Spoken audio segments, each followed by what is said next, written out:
The staff have found the most beneficial thing is actually examples of how to ask how they can incorporate Aboriginal perspectives into the school and into their teaching in the classroom.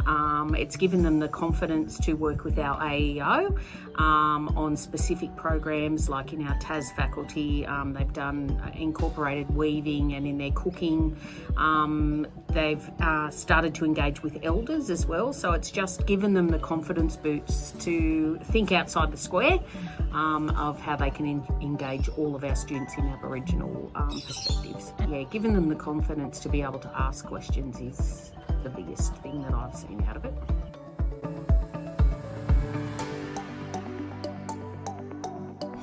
So I mentioned that we had spoken at the symposium last year and that we were having quite a number of difficulties within the community. What Kim and I came back from the symposium was a plan around how we were actually going to start to engage with our local community. So we have started with community meetings down at our visitor centre, so it's off-site. There's no pressure for them for our Aboriginal families to come on to the school site, because quite often we have found that that's generational trauma and they've not had a good experience. So we've started that. We're going to expand that this term with meetings with our parents, either during the day or of an afternoon, so our working parents can still attend, and we'll do it off-site until we've built the relationship with them. We've engaged with our community elders, so for our staff development day this term, we had our staff off-site doing a tour of Gilgandra, and then we had our elders come and have morning tea with all of us, and then they shared with the staff that day their experiences at school, and we had a range like from the early 1920s right up to only 10 or 15 years ago. And my staff have come back to me and said this has been the best professional development that they have been involved in at the school.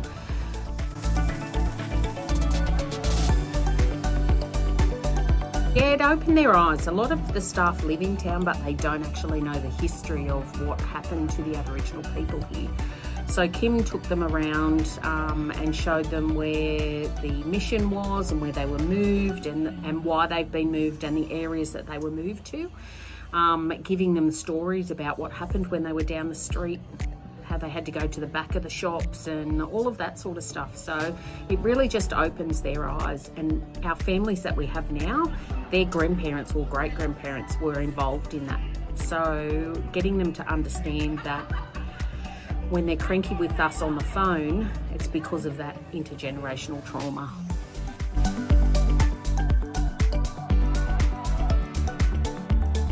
My ultimate goal for Gilgandra High is to have one cohesive community where we've got our Aboriginal elders walking into our school, engaging with all of our students and our staff, where we've got all of our students and staff engaging with everyone, not just our Aboriginal families, but everyone, that we're an inclusive school.